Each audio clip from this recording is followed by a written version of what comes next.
Hey everybody, thank you for being here.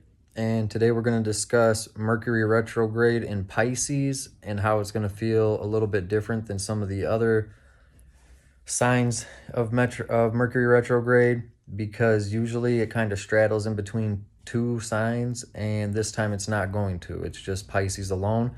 And Pisces is all about emotions and things like that. So let's get into that a little bit more. So this retrograde is going to be from yesterday, February 26th, all the way until March 20th.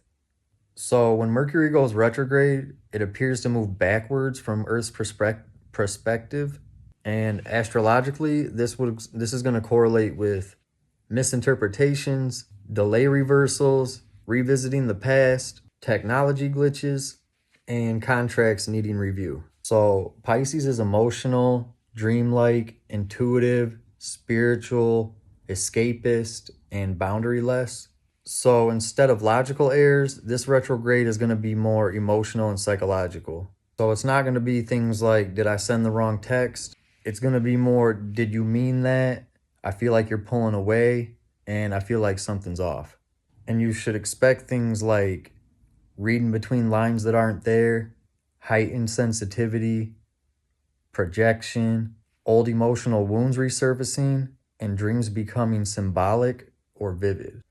Pisces dissolves boundaries. Mercury governs perceptions. So perceptions become distorted through emotions. So Mercury retrograde always moves through two signs in many cycles because it stations in one and then retrogrades back into the previous one. But if this retrograde stays specifically in Pisces, it intensifies the whole theme. So no grounded earth energy to stabilize it, and no air sign logic to neutralize it. It becomes a pure water retrograde. Intuition heavy and clarity low. And that's rare compared to cycles that straddle between two signs. And how this affects people psychologically is going to be things like relationships and past relationships resurfacing.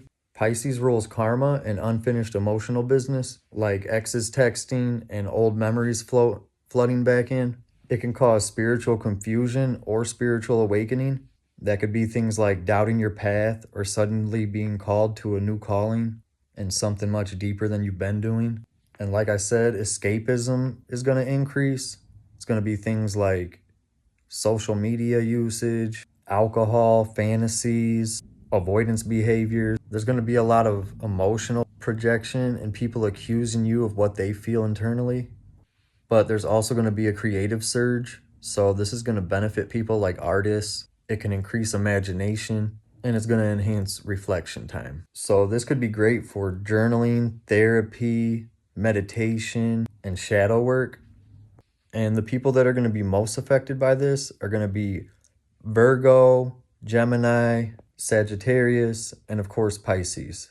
And especially if Mercury touches your sun, moon, or rising sign.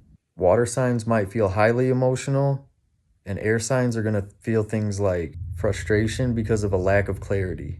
So some things that might help you around this time could be to not make permanent emotional decisions in temporary confusion, rereading your messages before you react to them, and waiting 24 hours before you send that paragraph. If you revisit old ideas, don't resurrect old chaos. And you want to double check finance decisions and contracts. But Mercury retrograde in Pisces, it's not here to destroy you necessarily. So a lot of people get scared about Mercury retrograde, but it's not here to destroy you. It exposes things like where you romanticize, where you avoid truth, where you blur boundaries, and where you confuse intuition with insecurity. It's a purification of perception. If you feel overwhelmed, it's not because the universe is against you. It's because your illusions are dissolving. This is going to be a very challenging time, but a very important time to be working on your focus and what you're focusing on. And since emotions are running high, you want to make sure you're not replaying old wounds in your head, anything like that. So just try to be mindful. Like always, thank you for watching, and I hope this reaches who it needs to.